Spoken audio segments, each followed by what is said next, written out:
This podcast is a part of Straight Up Strange Productions. Discover more shows like this one at straightupstrange.com. Welcome to Folklore on the Rocks. Hello, everybody. I'm Logan. I'm Lindsay. And this is Folklore on the Rocks. Oh, yay. yeah. Welcome. We are so glad to be back. Oh, we are. And as you probably just heard in our pre-show stuff, we have an exciting announcement. We have joined together with some other awesome podcasts, and we are now part of a network/collective called Straight Up Strange Productions.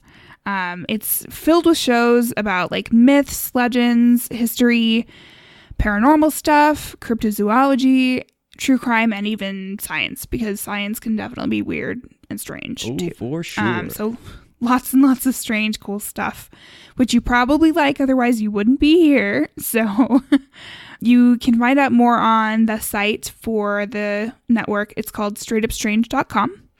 You can follow us on Twitter at Strange Podcasts, on Instagram at Strange Pods, or you can find us on Fakebook, basically, right? Yeah. Facebook.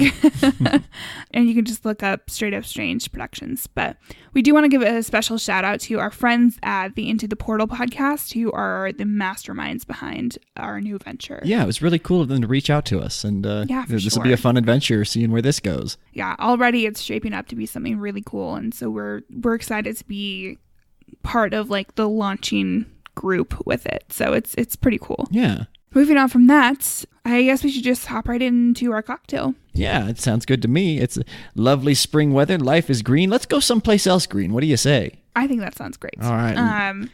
We are doing a ginger mojito tonight. And it's kind of a spin-off of a drink that's pretty common in West Africa in general.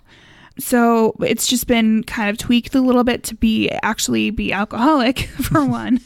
But it has a lot of the same ingredients with another one. So basically this one, recipe-wise, we've got 3 slices of fresh root ginger. So like thumbnail size slices, just straight off of a rooted ginger. One thing that's really nice about ginger, if you didn't know, is that you can stick it in the freezer when you're not using it. So I did not know that. It's very handy. Yeah. Or you probably can. And if I am wrong about that, then I've been doing it wrong. Or does it become like the ginger that you sometimes get with sushi you shouldn't eat? I don't know. Okay.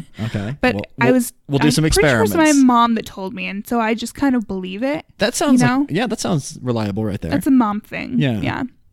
And then you put like 5 to 8 mint leaves in the drink. More or less is fine. If you want 12, that's great. If you want 2, that's fine. It just depends on how minty you want this mojito.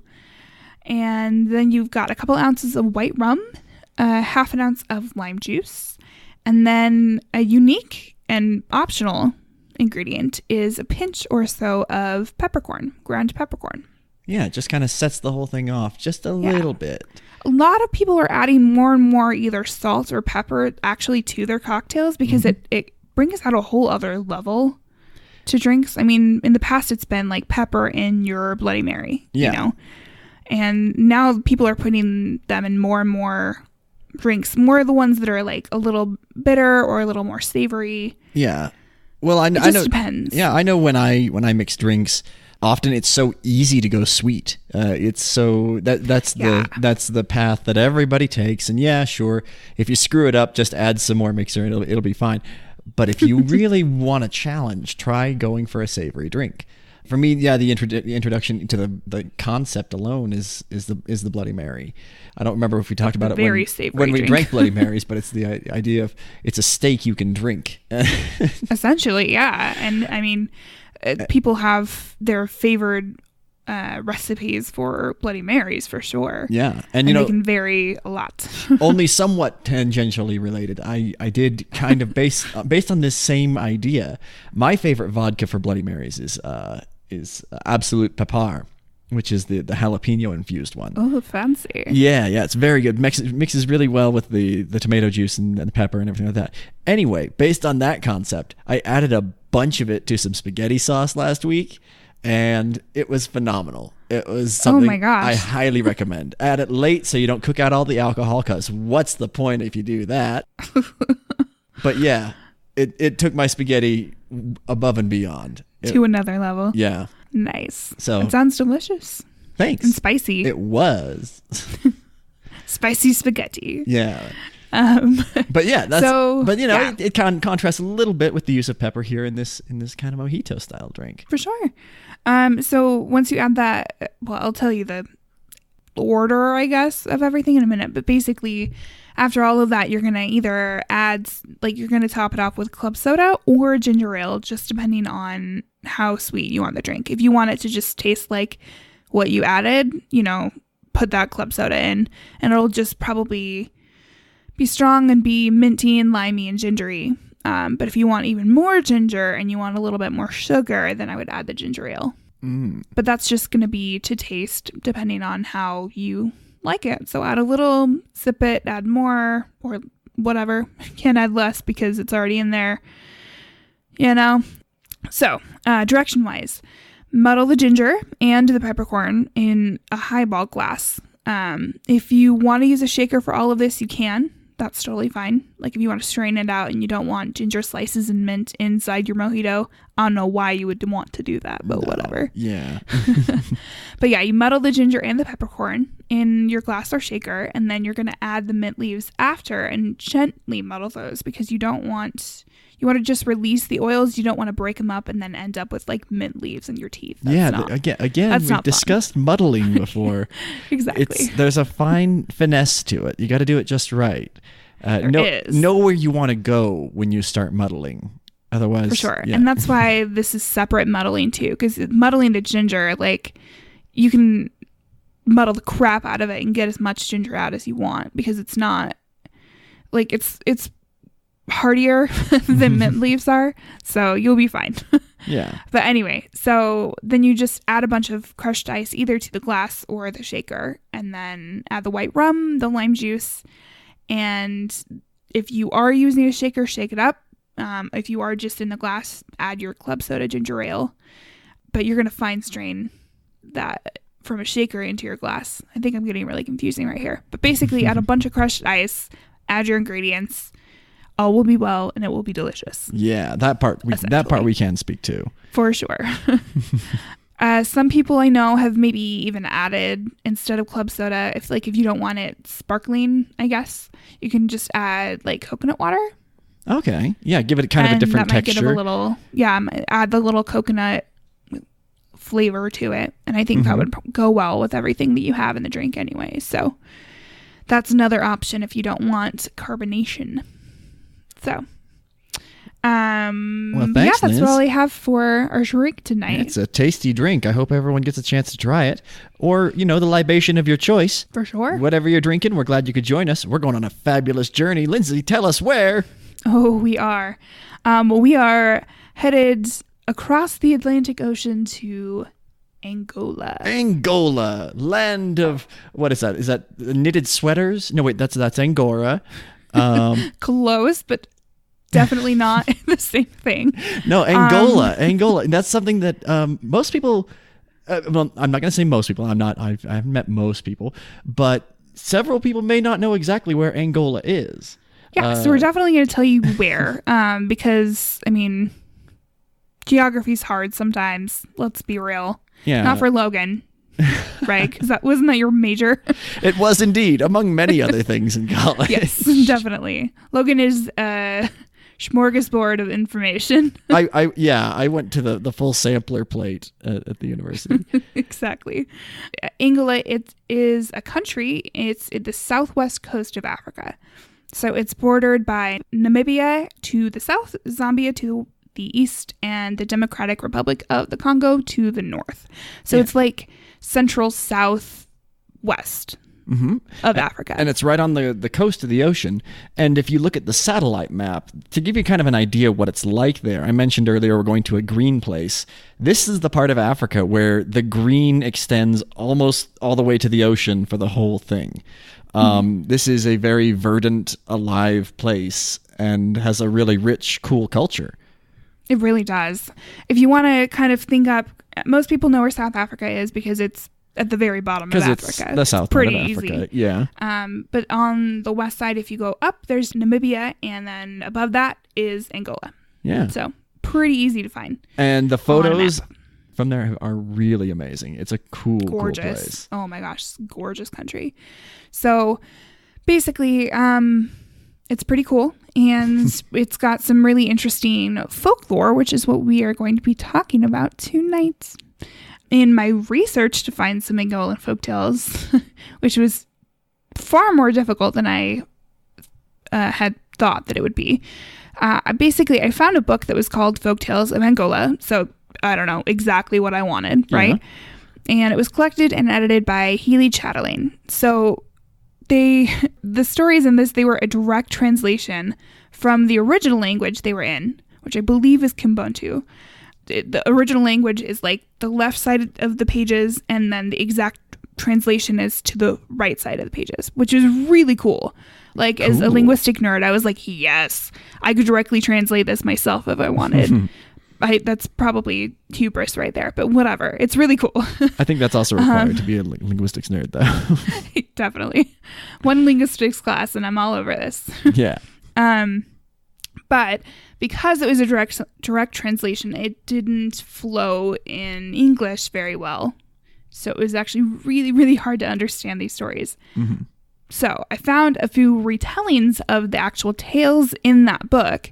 The first one that I found was through a storyteller named Aaron Shepard, who's got a great collection of stories. And he basically takes an original tale and then kind of rewrites it so it's easier to tell to like kids or tell on podcasts or whatever. He just makes it a little more simplistic. Yeah, it's a cool thing to do. And flow a little better. Yeah. In native English, you know. And the next two I found in a book that was called Myths and Legends of the Bantu, which is compiled by Alice Warner. I did want to kind of go a little bit into what Bantu is. Bantu refers to the speakers of the Bantu languages, which means that several hundred indigenous ethnic groups in sub-Saharan Africa are technically Bantu peoples. There are hundreds of Bantu languages and hundreds of millions of Bantu speakers in the vast area of like central to southernish Africa. So it covers a wide area. But as far as Angola goes, it is dominated by Bantu peoples, and the ethno-linguistic groups there are the Ovumbantu, which is like 37-ish% of the country as of 2005 and as of Wikipedia. So who knows if that's correct. But we're going to just assume for the moment that it is.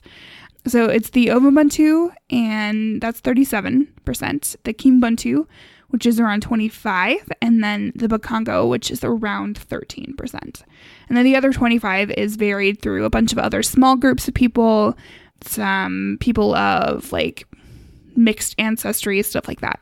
So I hope that's right. Like I said, Wikipedia. So I digress. All of the stories that we're going to tell today are Angolan, and they all come from the same book technically, but they are all retold by other people just so they flow better in English. Yeah, I did some research. Many of the stories that we're going to go over are actually connected in kind of a cycle. And yeah, very much their mythology. Like the same people are present in a lot of the tales, just like you would get in like Greek mythology or Indian mythology, stuff like that. Yeah, and if you look, there's actually quite a few retellings of these stories as plays. This is something that has a performance element to it, and I think that's pretty cool.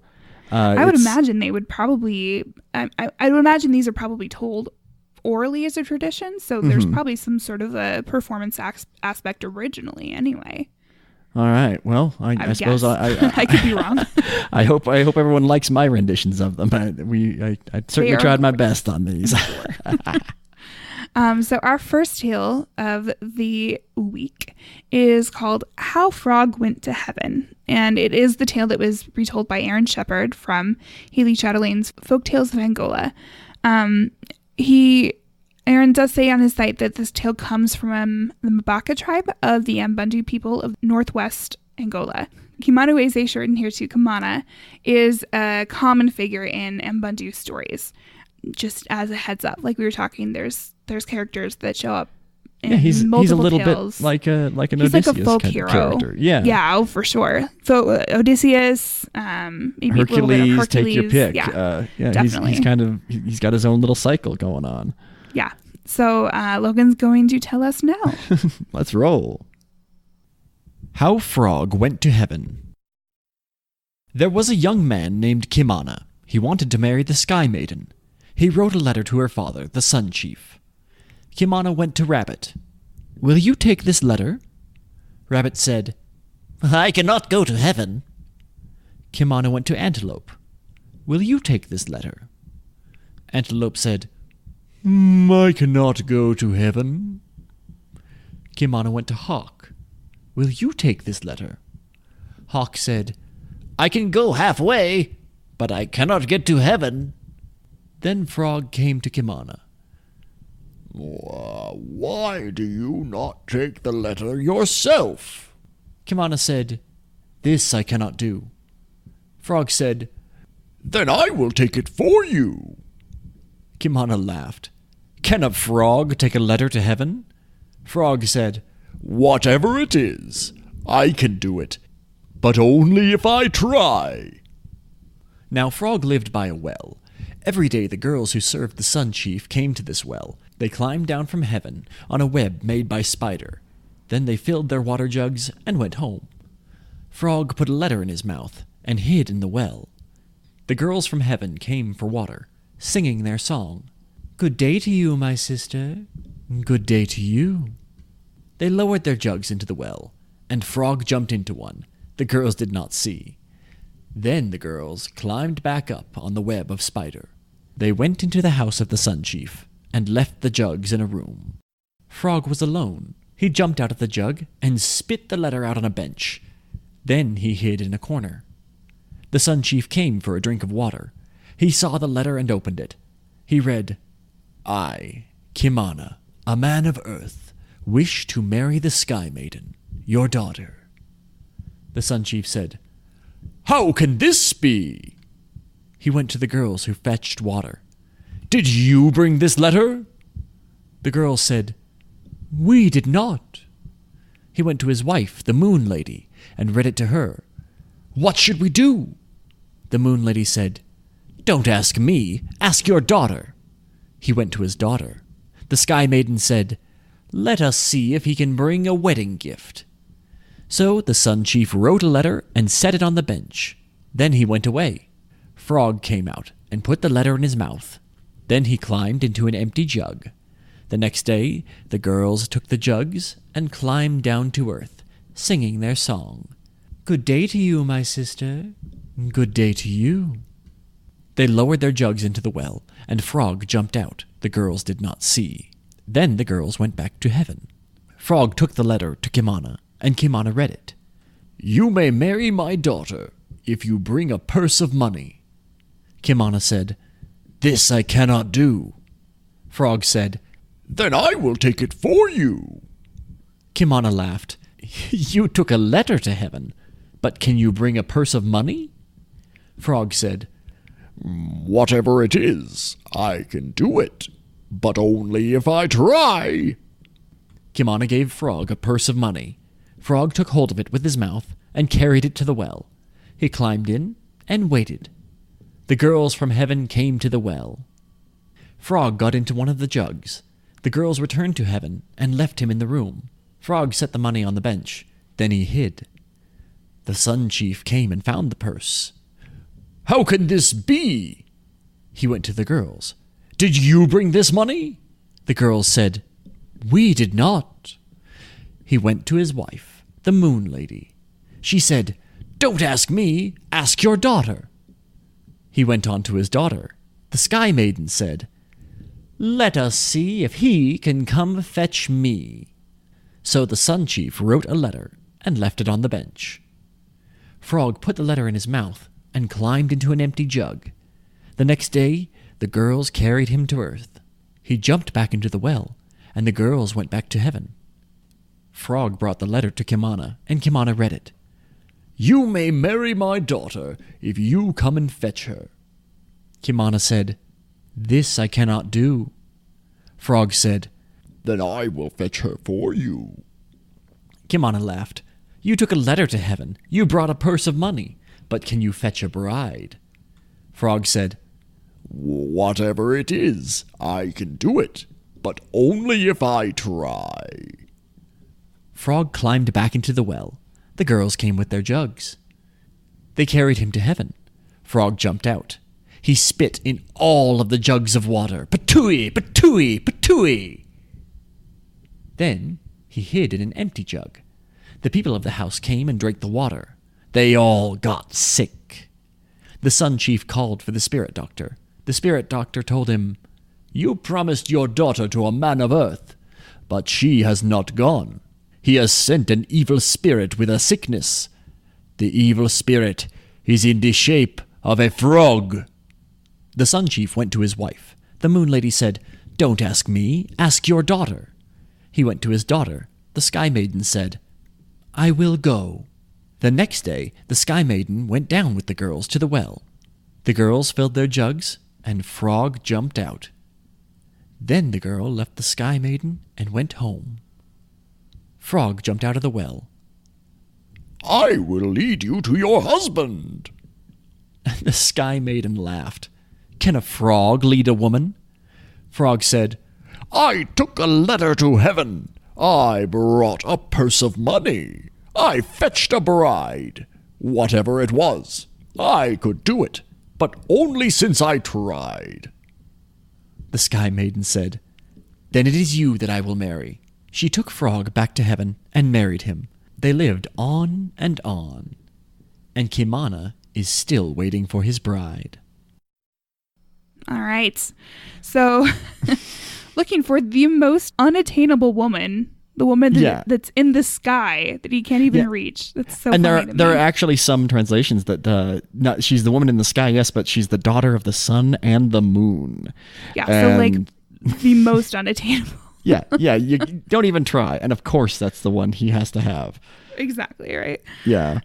But like, couldn't he?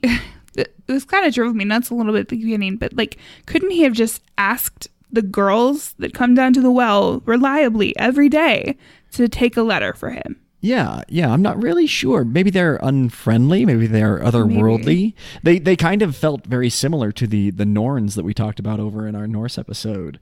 The sisterly keepers of the well. Perhaps there's a witchcraft or that's true. Otherworldly aspect to them. Yeah, but I mean, I guess him just saying, "Hey, deliver this letter for me," would not have been as fun of a tale. I guess that doesn't make for a very good story. Besides, but a very clever frog, I will say. I do like the frog. I like that this is a story about cleverness and for sure. Usually and the rewards thereof. In a lot of the older stories, it gets to be so and so was the strongest warrior and fought the hardest and had the biggest, fastest horse, and it was simply just superlatives of all of those things. Yeah, for sure. While in this one, it does value a certain craftiness and finding a way that others might not see to solve a problem. No, I definitely agree. I think that in this tale, it was interesting to me that once he went up and he the marriage proposal, I guess, got to the whatever they were called, her mom and dad, right? Like that they actually asked their daughter what they want, like what she actually wanted to do. It wasn't just like, "Oh, okay, cool." You know, she was like, "Let's see if he can figure this out." So she was actually a pretty strong character in this story, which I liked. Yeah, I like that she had some agency and some choice and kind of a character instead of just being a prize. For sure. And I did want to talk about that whole prize aspect a little bit, like with dowries and bride prices. Like dowries they were and still are pretty traditional, like all across the world. And they're kind of still here in our traditions in the form of like the bride's family paying for a wedding in today's culture. Oh yeah, there are informal cultures that are meant to be gestures that, often the man can take care of the woman, and that the situation that they're putting their daughter into is one of safety and security. And there are a lot of rituals around that.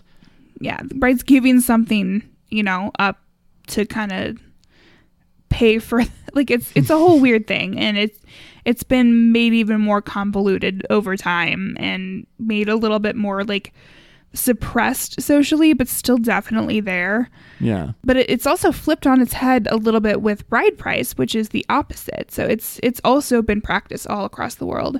And that's where what this is, where the groom or his family, they end up paying the family of the woman who they're going to be married to. Yeah. And honestly, I guess that's kind of what I was more talking about in our yeah, they both occur everywhere. They both traditions do carry forward. It's just funny that these little pieces of what we recognize out of today's culture, they go way back, and they're more than just Western English speaking cultures. It's, as a species, humans, we do have some things in common, and we do some things similarly. More than we expect often too. But some places they actually do both bride price and dowries. In this tale, we see more of a bride price interaction taking place because he has to send that person money up with the frog. Yeah. So that's his bride price, essentially. It was kind of a repetitive tale, but I think it's used as a story device. The repetition kind of echoes the journey and how it becomes a bigger and bigger task each time it happens. A little bit more impossible, even though he's ascending up to the sky as just a little tiny frog. I did think it was funny with the last request, go fetch her or whatever. It was kind of sad that it took the frog making everybody sick for the last request to happen. And spitting and everything. And then everybody's fine with it after.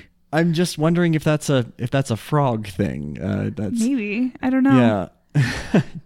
Frog saliva making everybody sick. Yeah. Or something. I don't know.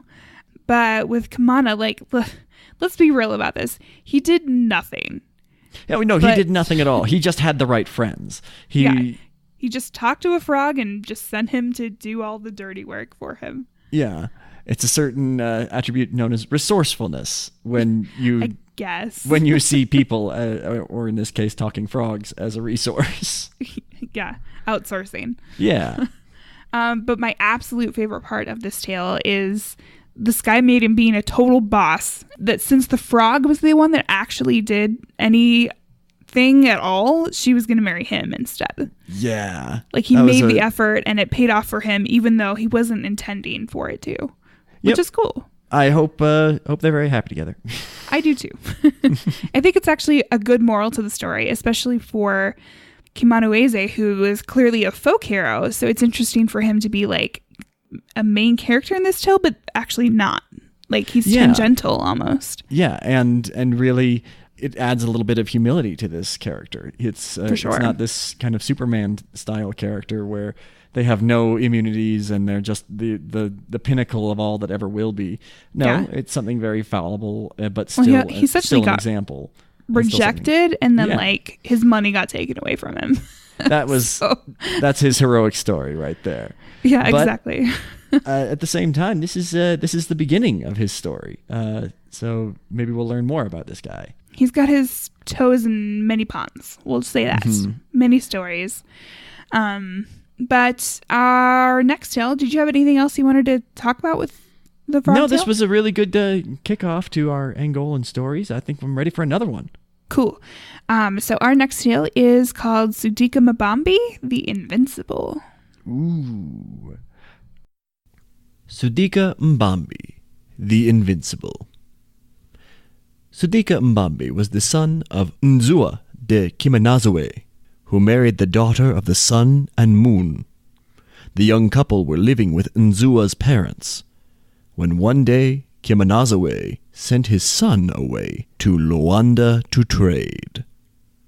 The son demurred, but his father insisted, so he went. While he was gone, certain cannibal monsters called Makishi descended on the village and sacked it all. The people who were not killed fled. Nzua, when he returned, found no houses and no people. Searching over the cultivated grounds, he at last came across his wife, but she was so changed that he did not recognize her at first. "The Makishi have destroyed us," was her explanation of what had happened. They seemed to have camped and cultivated as best they could, and in due course, Sudika Mbambi, the Thunderbolt, was born. He was a wonder child who spoke before his entrance into the world, and came forth equipped with his knife, stick, and his kilembe, a mythic plant, which he requested his mother to plant at the back of the house. Scarcely had he made his appearance when another voice was heard, and his twin brother, Kabundangulu, was born. The first thing they did was to cut down poles and build a house for their parents. Soon after this, Sodika Mbambi announced that he was going to go fight the Makishi. He told Kabundangulu to stay at home and to keep an eye on the Kilembe. If it withered, he would know his brother was dead. Then he set out. On his way, he was joined by 4 beings who called themselves Kipalendes and boasted various accomplishments building a house on the bare rock, a sheer impossibility under local conditions, carving 10 clubs a day, and other more recondite operations, none of which, as the event proved, they could accomplish successfully. When they had gone a certain distance through the bush, Sudika Mbambe directed them to halt and build a house in order to fight the Mikishi. As soon as he had cut one pole, all the others needed cut themselves. He ordered the Kipalende, who he had said could erect a house on the rock, to begin building, but as fast as a pole was set up, it fell down again. The leader then took the work in hand, and it was speedily finished. Next day, he set out to fight the Makishi, with 3 Kipalendas, leaving the 4th in the house.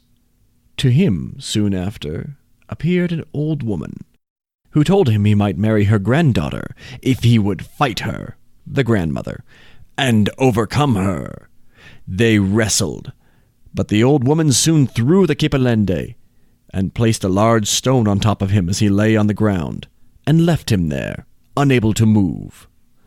Sudika Mbambe, who had the gift of second sight, at once knew what had happened, returned with the other 3, and released the Kipalende.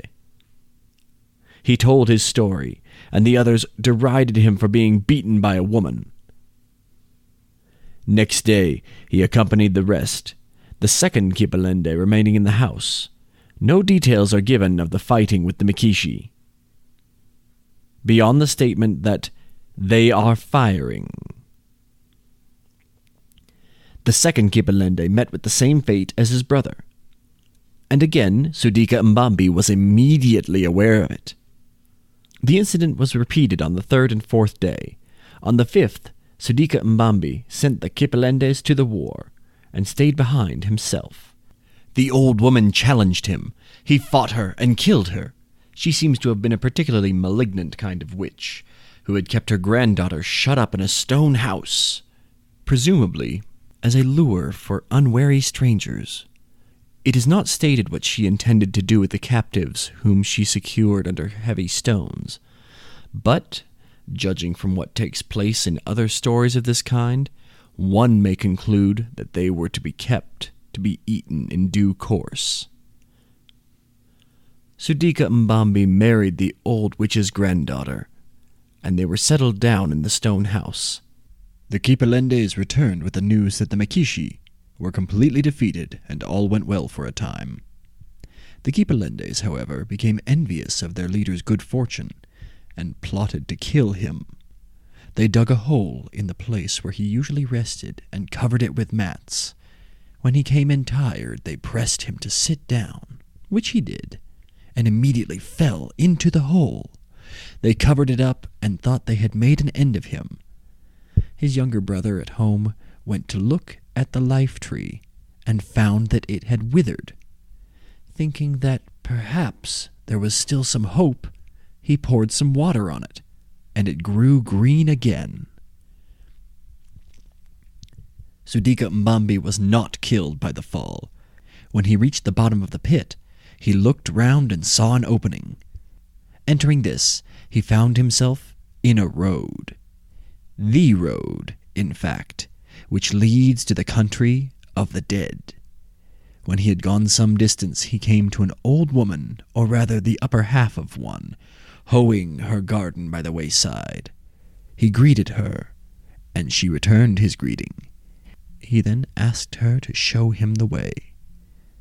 She said she would do so if he would hoe a little for her, which he did. She set him on the road, and told him to take the narrow path, not the broad one, and before arriving at Kalunga Ngambe's house, he must carry a jug of red pepper and a jug of wisdom. It is not explained how he was to procure these, nor how they were to be used, except that Kalunga Ngambe makes it a condition that anyone who wants to marry his daughter must bring them with him. On arriving at the house, a fierce dog barked at him. He scolded it, and it let him pass. He entered and was courteously welcomed by the people, who showed him into the guest house and spread a mat for him. He then announced that he had come to marry the daughter of Kalunga Ngambe. Kalunga answered that he consented if Sudika Mbambi had fulfilled the conditions. He then retired for the night, and a meal was sent in to him. A live cock and a bowl of local porridge, fungi. He ate the porridge and some meat which he had brought with him. Instead of killing the cock, he kept him under his bed. Evidently, it was thought he would assume that the fowl was meant for him to eat, and a trick was intended to prevent his return to the upper world. In the middle of the night, he heard people inquiring who had killed Kalunga's cock. But the cock crowed from under the bed, and Sudika Mbambi was not trapped. Next morning, when he reminded Kalunga of his promise, he was told that the daughter had been carried off by the huge serpent called Kinyoka Kia Tumba, and that if he wanted to marry her, he must rescue her. Sudika Mbambi started for Kinyoka's abode and asked for him. Kinyoka's wife said, "He has gone shooting."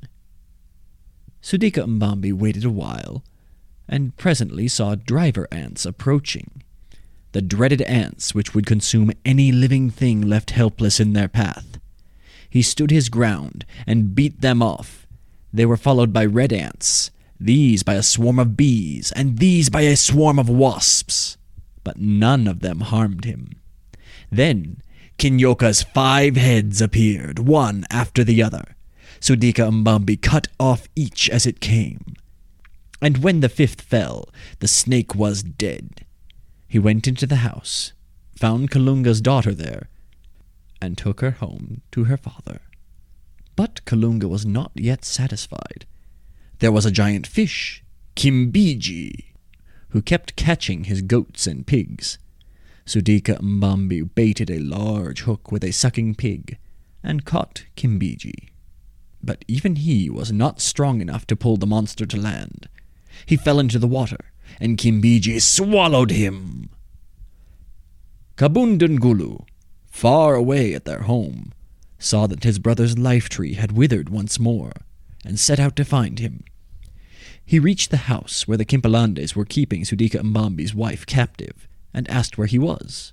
They denied all knowledge of him, but he felt certain that there had been foul play. "You have killed him! Uncover the grave!" They opened up the pit, and Kabundungulu descended into it. He met with the old woman, and was directed to Kalunga Ngombe's dwelling. On inquiring for his brother, he was told, "Kimbiji has swallowed him." Kabundungulu asked for a pig, baited his hook, and called his people to his help. Between them they landed the fish, and Kabundungulu cut it open. He found his brother's bones inside it, and took them out. Then he said, "My elder, arise!" And the bones came to life. Sudika Mbambi married Kalunga Ngombe's daughter, and set out for home with her and his brother. They reached the pit, which, it would seem, had been filled in, for we are told that the ground cracked, and they got out. They drove away the 4 Kipilendes. One is surprised to learn that they did not kill them out of hand, and, having got rid of them, settled down to a happy life. But Kabundungulu felt that he was being unfairly treated, since his brother had 2 wives while he had none, and asked for one of them to be handed over to him. Sudika Mbambi pointed out that this was impossible, as he was already married to both of them, and no more was said for the time being. But some time later, when Sudika Mbambi returned from hunting, his wife complained to him that Kumbundungulu was persecuting them both with his attentions. This led to a desperate quarrel between the brothers, and they fought with swords but could not kill each other. Both were endowed with some magical power, so that the swords would not cut, and neither would be wounded. At last they got tired of fighting and separated, the elder going east and the younger west. All right, so this story, it actually kind of dips its toes into the mythos of the creature that we're going to be talking about next week. I'm not going to tell you what it is. It's a surprise. But maybe you figured it out from this. I don't know. But just keep this tale in mind for our next episode. Just a hint there. I did find it interesting that Sudika Mbambi had to keep picking up the slack of everybody around him. Yeah. Kind of reminded me of Hercules a little bit. He's just given all of these tasks and these tests and had like powers, like his second sight. So he was like kind of demigodish, you know. Mm-hmm. So I found that pretty interesting. Yeah, and I like that this story just had everything. It had oh, totally. Cannibalistic monsters. It had betrayal of of the servants, or some. I get the feeling that they were like some kind of knights or trusted something servants. like that. Some dudes that are close that say they can do a bunch of stuff but definitely can't. Yeah. There was a big old fish. It was really sweet. Very full of it too. Oh man. Okay. So I mean the guys were not the story. The story was great. I super loved the fights with the old witch woman. Oh yeah. She kept pinning the buffoons under a boulder. It was great. And like a really good way of setting up and kind of showing how strong he was, like by his ability to beat her in that when she'd beat everybody else. Yeah. And she was a witch, which was cool. Yeah, some kind of magic. Yeah. And like she was actually an interesting sidestep into like a typical fairy tale trope of that like old witch keeping a young woman trapped away in a tower or a house as like a lure for people. So that was an interesting addition to the tale, I think, for sure. Yeah, it kind of takes the idea of there's the maiden, the mother, and the crone character has a lot of strength and a lot of power, but often her power is wisdom and secrets. But if there's some kind of magic that can lend her strength in combat, well, that works too. It's pretty cool. So I think another aspect with this was Sudika Mbambi actually ended up marrying that girl, and then everything was just like happy until it wasn't, which I actually like because that's realistic. But it was like the story ended and then the story started again. It kind of felt like two tales in one a little, which was cool. There's a certain aspect to these stories that feels a little bit like you're like binge watching it. You can stop episode 2, or you can just go ahead and catch the next one and keep going. And see we what got to know maybe season 2. Yeah, maybe good old Kalunga Ngombe shows up again. Yeah, exactly right. Interestingly, with his men rising up and like trying to kill him because they're jealous. That's a very human aspect to the story, I think. Unfortunately, yeah, like that's happened more than often, all over the world in every single culture. Those stories of betrayal are often, those are the stories that last. That's a big event because it happens with everybody. I mean, we've all either been the jealous person or experience someone being jealous. Like, it's consistently happens. And I mean, it's a really coveting something is very common. And I am totally someone that does that too. Like, oh, sure. Yeah. It's a pretty universal human experience to want what we can't have. Yeah, that kind of covetousness is a good word for it. But not to like the point of killing someone. So no, maybe don't do there. That. At least and that I'm willing to admit on a podcast. Definitely. Yeah, I hope it's not even outside of that. No, it's fine. But it was great that like his brother like randomly saved him by just watering his life plant. I thought that was cool. So cool. That it works. I wish both we all ways. had one of those. Yeah. This little bat signal of like, hey, I'm dead. And he's like, oh, let me just water this and see what happens. Oh, look, he's alive again. That's cool. So Kalunga seemed to be a pretty powerful entity in like the country of the dead. It feels like he's kind of like the lord maybe of the country of the dead, and that's rules over it somehow. Yeah, from what I've found, that's pretty consistent. He's really, I'm not sure if there's any relation in how they kind of developed, but he seems very much like the character of Baron Samedi from voodoo culture. He is a caretaker of the dead. He rules the underworld, but he's not necessarily villainous. He's not a bitter, angry, hateful creature. Right. And we see that a lot with gods of death. Like, they aren't typically malicious. They're matter of fact more than anything. Like, it's a thing. It happens, and, you know, everybody's going to die. It's not ever necessarily an evil thing per se. It's just is, right? And you know, we see that kind of with Hades. We see that with like the Morrigan, all over cultures in the world, because death is the inevitable, right? And you don't necessarily welcome it, but it's not a bad thing either. So it fits a lord of the underworld or whatever. And that's very much what Kalunga Ungambe is, from what I've found. I even found an illustration in a fan-made Magic the Gathering card that is Kalunga Ungambe with the title just simply Death. In case you care, he costs 3 colorless mana and 2 black mana to cast. I don't know what that means. He's a 6/7 indestructible, and he can create tokens to sacrifice, and that's pretty sweet. And that seems to kind of work. If anybody out there knows what I'm talking about, let's be friends. If not, we can be friends anyway. He seems like a pretty cool character. He does seem really cool. I'd never played Magic in my life. I'm kind of okay with that. You know, I've dipped my toes enough into like doing D&D. So that's like you definitely have close, your nerd card. It's fine. Oh, for sure. Just in different ways. But yeah, he seems to be a powerful entity for that, and he actually shows up in our next story as well. But I did want to mention like the whole eating the food from the land of the dead thing, or any otherworldly place really is a bad idea in like most folklore across the world. That really did stand out to me. Yeah, for sure. That kind of that maybe that's really what first gave me the idea of Baron Samedi. That yes, it is a final element and something universal, but also there's something to watch out for about this character or this world, this aspect. A little tricksy. Don't trust it. For and sure. It feels a little bit like the European Fae.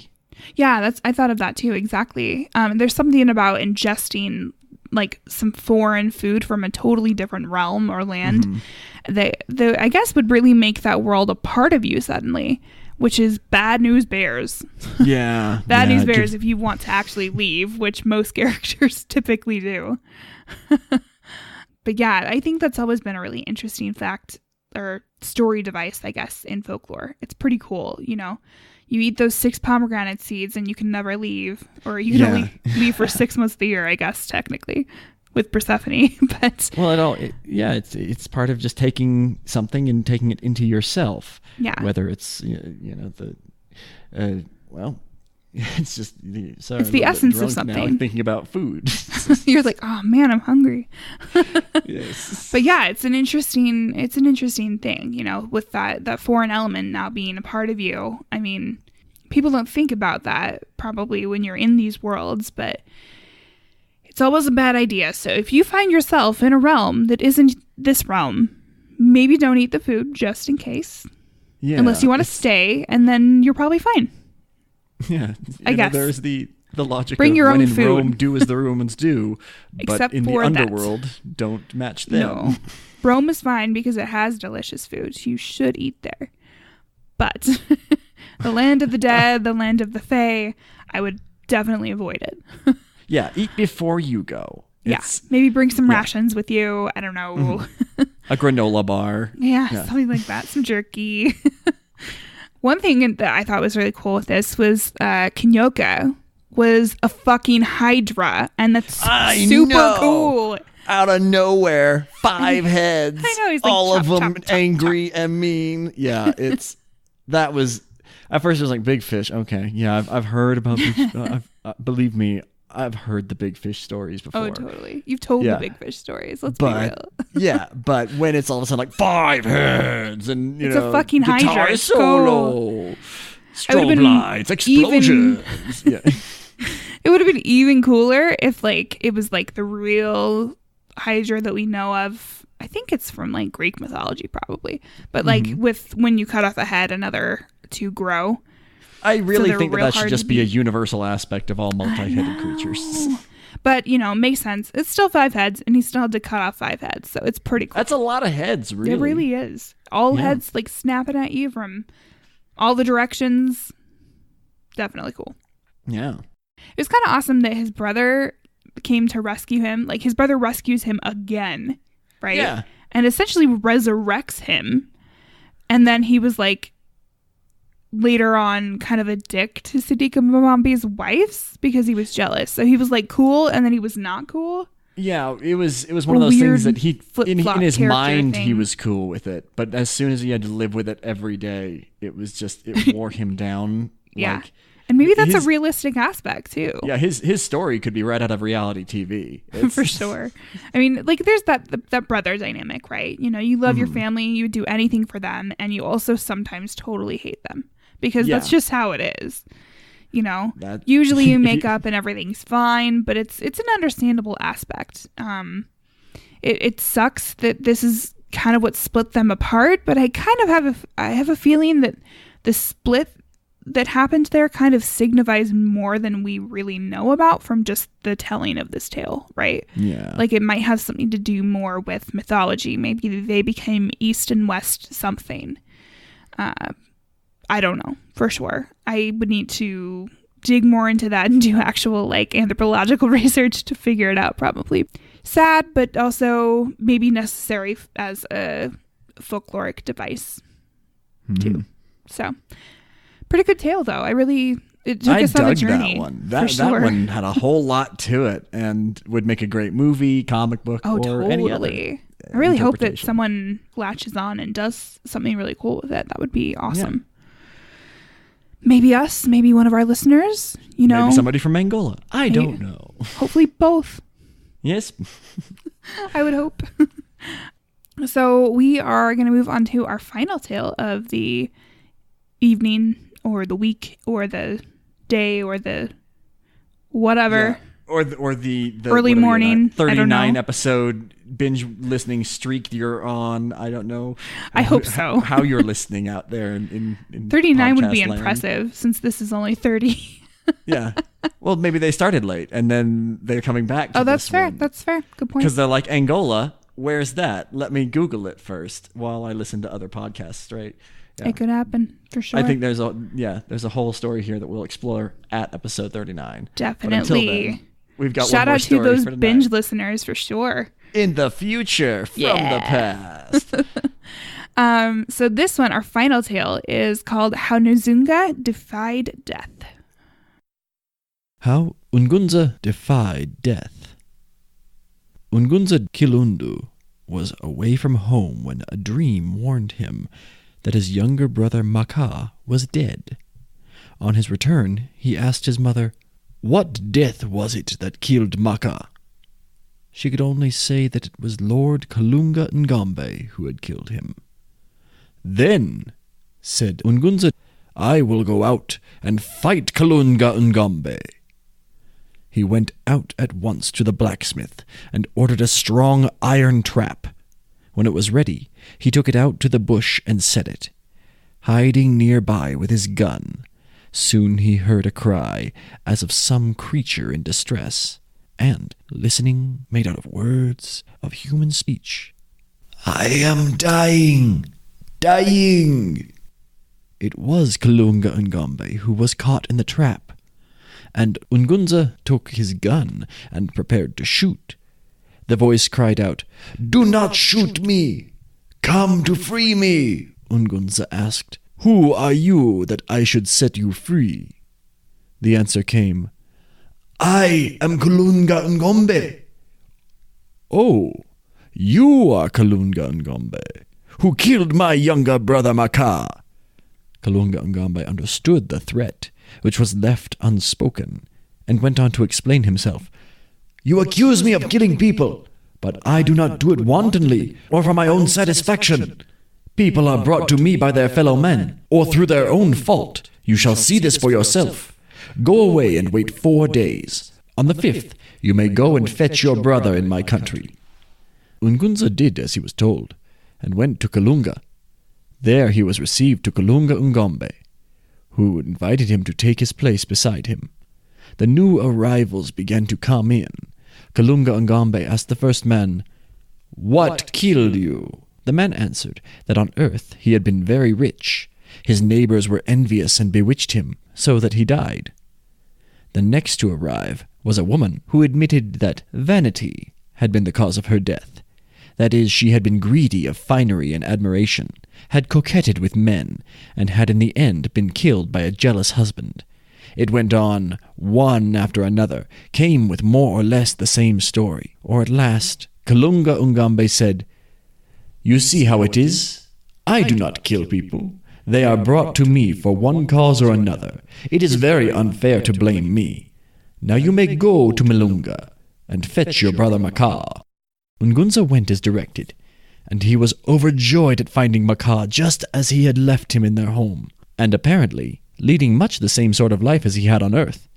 They greeted each other warmly, and then Ungunza said, "Now let us be off, for I have come to fetch you home." But to his surprise, Maka did not want to go. "I won't go back. I am much better off here than I ever was when I lived. If I come with you, shall I have as good a time?"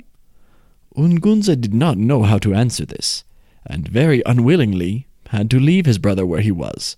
He turned away sadly, and went to take leave of Kalunga, who gave him, as a parting present, the seeds of all the useful plants now cultivated in Angola, and ended it by saying, "In 8 days I will come to visit you in your home." Kalunga came to Ungunza's home on the 8th day, and found that he had fled eastward, that is, inland. He pursued him from place to place, and finally came up with him. Ungunza asked why Kalunga should have followed him, adding, "You cannot kill me, for I have done you no wrong. You have been insisting that you do not kill anyone, that people are brought to you through some fault of theirs." Kalunga, for all answer, threw his hatchet at Ungunza, and Ungunza turned into a Katuta spirit. Okay, so I do just want to say, now that you guys have heard the very end of that tale, just as a note for the end of that story, Nzinga was turned into a Katua, which is a kind of spirit or demon that rules over the water and is fond of great trees and hilltops. And they figure often in other Angolan tales. So just as a quick side note after you've listened to all of that, before you forget. But let's talk about it. Let's talk about that twist. Oh, yeah. I really like how Kalunga very clearly showed Nzunga that he didn't kill his brother, and that his brother died on his own and came to the land on his own, and then totally kind of turns the end and just pursues and kills Nzunga. Or Nagunza. I guess it's Nagunza. I may have been saying that wrong. Sorry. Well, They're very difficult for our Anglo-Saxon tongues. I'm sorry. Yeah, a lot of consonants all. They're really cool names. Like, I like them a lot. Cool. And they all have a rhythm to them that once. It's lyrical. It's beautiful. Yeah. If you can get it right, which I only sometimes can, apparently. Anyway. Yeah, very cool twist. I liked that he kind of showed that that he's not really malicious, because my guess is it was like maybe time for Nagunza to die, maybe? Yeah, maybe. But I also feel like there's an element of our good old Kalunga Ngambe that you don't mess with him. He's definitely. Yeah, and he kind of been messing with him. I mean, yeah, really. He is kind of he's the dog that stays in his own yard, but don't go in that yard. Yeah, or else. Yeah. And Nagunza definitely did go into that yard. Yes. And he got bit with a hatchet. He did. After, fleeing quite a bit. I'm not really sure why Kalunga would have given him seed, then like basically said, hey, I'll be coming by in 8 days. And like Nagunza had to have an idea of what was going to happen, otherwise he wouldn't have ran. Yeah. I guess Kalunga saying that is kind of like the Grim Reaper being like, thanks for visiting. I'll see you in 8 days. Yeah, you have called death. Now I'll be here in 8 days. But harkening back to the very, very first part of the tale, I think, like, how cool would it be if we could communicate with each other through dreams, like Nagunza did with his mom, when she was like, hey, your brother's dead. I feel like that would be a really good use for dreams. I think it really would, because we have them. It would be better if we could remember them more, maybe. I don't know if I've mentioned it. I don't think I do dream, but the usual response whenever I say that is you probably just don't remember them. Oh yeah, probably not. Yeah. Which is a bummer, because dreams are cool. But dreams, yeah. I guess technically we have text messages now, which is essentially something similar. Yeah, I guess. Something. It's a you can get them while you're substitute. Sleeping and wake up to them. I guess they don't disappear, which is nice. Yeah. But in general, but I do think that it's interesting that we don't seem to meet Kalunga until like in the land of the dead here, like we did in the previous story. Like he had to go find him. Yeah, he trap was him, and then at a destination. Later went to go visit him. Right. Mm-hmm. So that was an interesting aspect. It kind of changed from how we met Kalunga in the last tale. And he does, like, Nagunza does seem to be able to travel to the country of the dead. And our last tale was kind of like that too. Like, didn't seem like it was difficult for that to happen. So it kind of makes me wonder if if they're talking about that land is like another geographical area rather than another realm per se.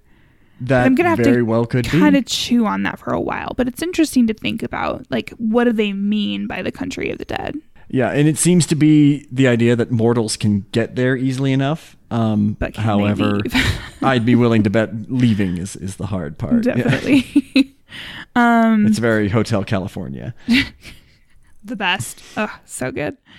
It is kind of a bummer that Nagunza went all the way to rescue his brother, who was like, nah. Yeah, and then no thanks. Home. I'm dead now, and the food here is pretty good. Yeah. And then he goes home, only to be killed like shortly thereafter and turned into a river spirit. Right. It's like, I'm gonna go get you and rescue you, and he's like, it's cool, bro. I got this. I'm good here. And now he's like, okay, now I'm dead. That's cool. Kind of sad. It was an interesting tale. It's fun to kind of explore death a little bit more.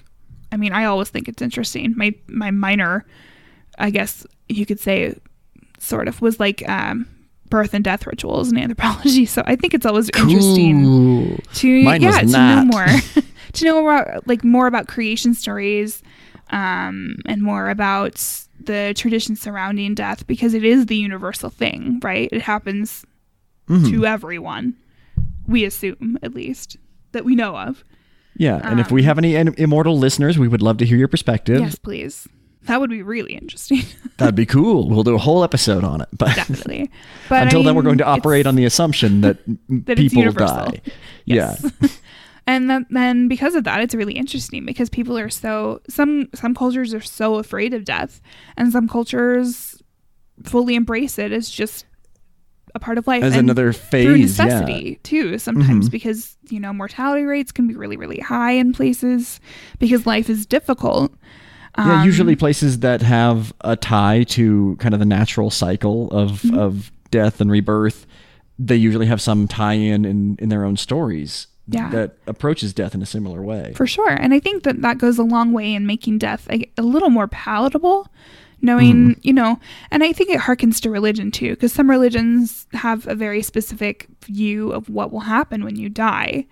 And for some, it's, you're going to go to this kingdom, or some you're going to ascend to this different planet, or some you're going to be reborn and it will happen again and again until you can achieve nirvana or whatever it is. But I'll take Valhalla, thank you very much. Valhalla, exactly. Or that there's nothing, and maybe there's the comfort in that too, So it's an interesting thing, and it kind of makes me a little sad that our society at least is so afraid of it, because it sucks that you're gonna go somewhere unknown, but at the same time, that death makes life more worth living. It makes it more entertaining. It makes it more valuable to you, Yeah, by adding a finite element to it, it makes everything else more valuable. I don't know, maybe it's corporate speak from years of working in IT, but it's I do kind of like the philosophy that time is the one resource you can't ever get back. Right. And then from that same angle, I'm always like, okay, so when I'm working, I'm literally trading my finite amount of time in my life for dollars. And it's always a whole other thing that makes me a little depressed. I could be doing things I really, really love. I guess I need to just find a job that I really, really love so that it's a wash.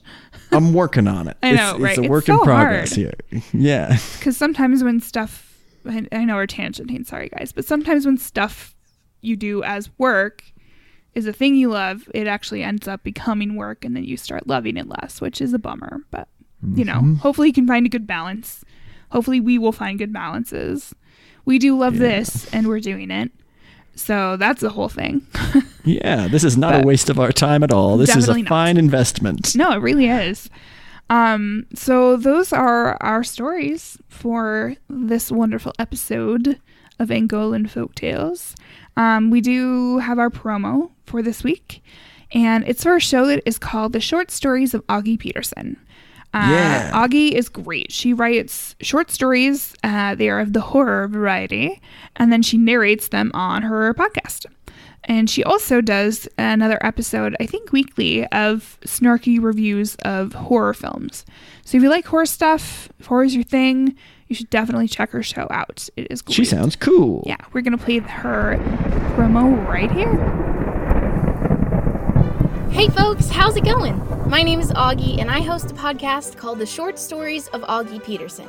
Once upon a time, I had 2 blogs. Then one day, I started listening to podcasts. They seemed like a lot of fun and would combine the thing I was always afraid to share with the world, my writing, with the thing I had no choice but to share, my theater background. So I decided to combine them into a podcast for those millennials that don't have time to read 2 blogs. I read the original short horror stories I write every other Tuesday and review really terrible horror movies from Netflix, Redbox, Amazon Prime, and even the dollar store with massive amounts of snark every other Thursday.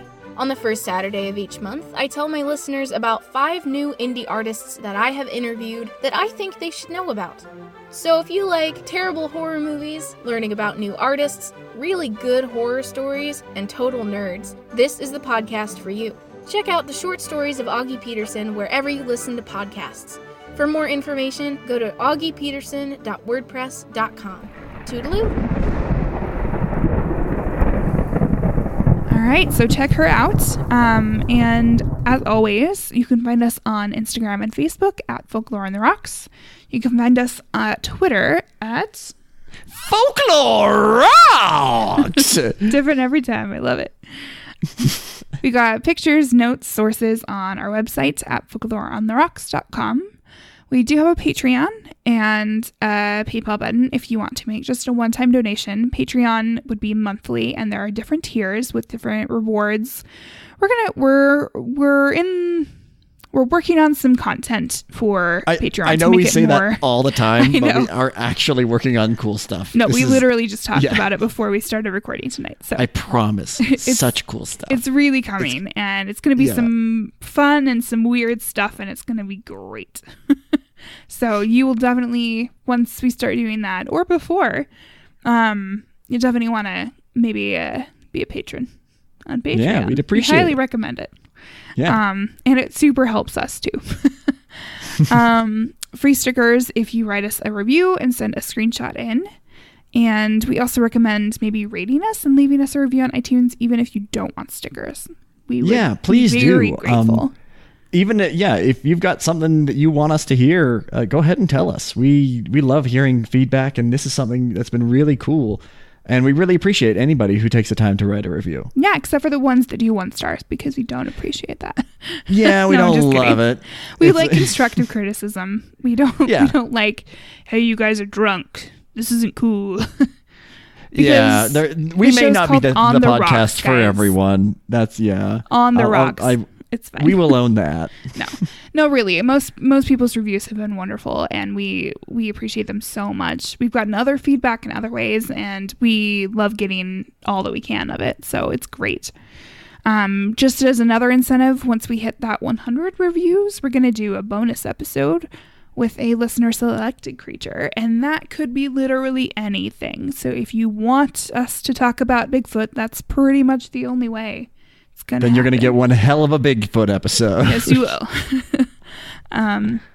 But other than that, we just ask that you tell any friends that you know of that are interested in folklore or creatures or like other weird things that we talk about, because we got a variety of stuff. Because that word of mouth is really the best marketing that we can get. But in general, just thank you guys for listening, and we hope you tune in next Sunday. Yeah, thanks very much, everyone. Hopefully we'll see you soon. Yay.